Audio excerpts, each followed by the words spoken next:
ng best ko, ma. Ginawa mo, pero nag-take yan. Ano ba nangyari dito? Ba't ang iingay nyo? Sino yung anak mo? Sa magbabak na rin siya nag-aaral? Ano? Bakla ka? Ma, I'm so sorry. Tinago ko ang lahat. Wala akong anak na bakla! Ginawa ko naman ang lahat ng best ko. Bakit ang hirap rin? Wala akong anak na bakla!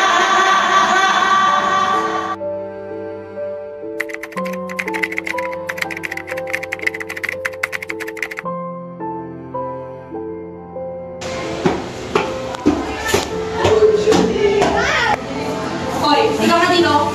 Ano yung pagpapala mo? Wala akong pera. Ibigay mo sa saktan ka namin. Wala nga. Bigay mo! Wala. Uli! Alis ka dito, bakla ka! Lumayas ka dito!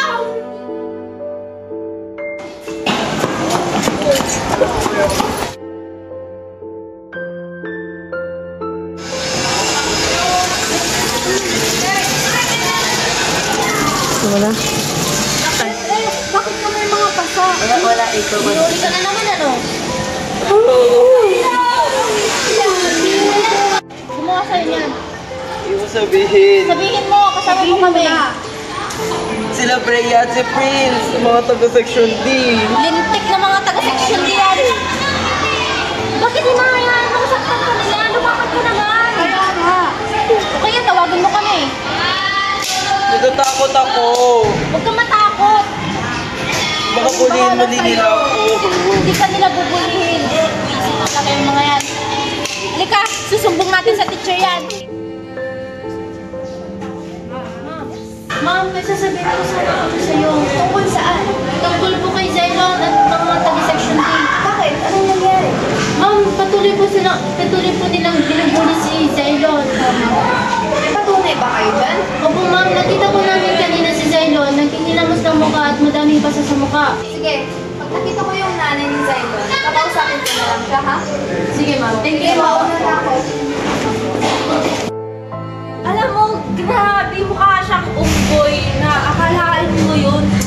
Grabe man, hindi ako nakapagtimbe kanina, sinapak sa ko na. Kaya mo ang aso mo rin, gago. Grabe, tas ang baho ng saklawin niya! Oh! Grabe! Tas alam mo, may putok daw siya, sabi ng mga kaklase namin. Grabe. Kasi, Kaya wala mukha siyang pagkain.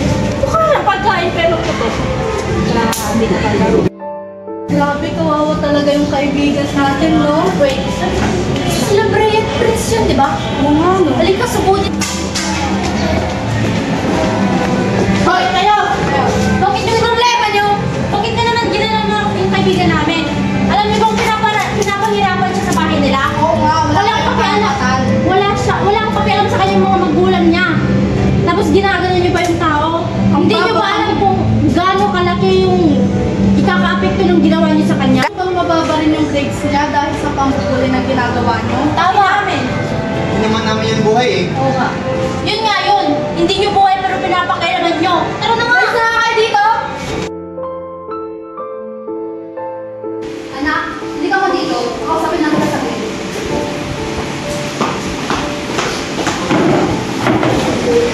Tignan mo mukha mo!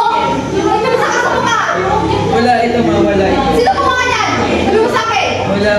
Sino ang gumawa niyan? Si Brea at si Prince, mga section D na nagbubuli. Ano ginawa sa'yo? Eh, pinagsusuntok-suntok nila ako.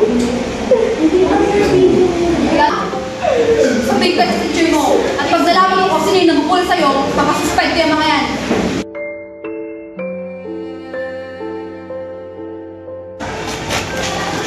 Ano po ba ang nanay ni Zylon sa inyo?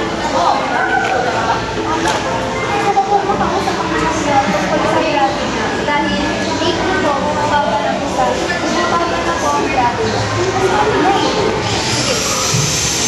Pwede mo po ba kayo imbitahan sa office ko? Para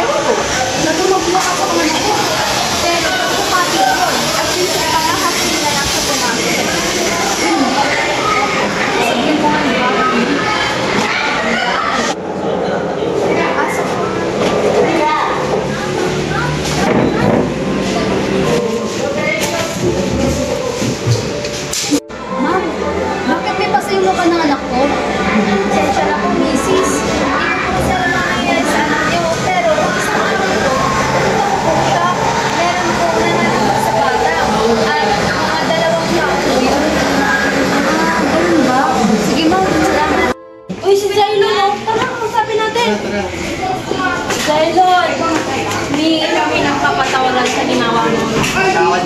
Patawad, pre. Okay lang yun. Pinapatawad ko Sana na. patawarin mo. Pinapatawad ko na. Group hug, pre. Yes. Let's go! Bad boys, what you want, what you want, what you gonna do when Chevy John Brown come for you? Tell me what you wanna do, what you gonna do? Yeah. Bad boys, what you gonna do? What you gonna do when they come for you? Bad boys, what you gonna do? What you gonna do when they come for you? When you were 8 and you had bad traits, you go to school and learn the golden rule. So why are you acting like a bloody fool? If you get hot, then you must get cool. Bad boys, what you gonna do? Or what you gonna do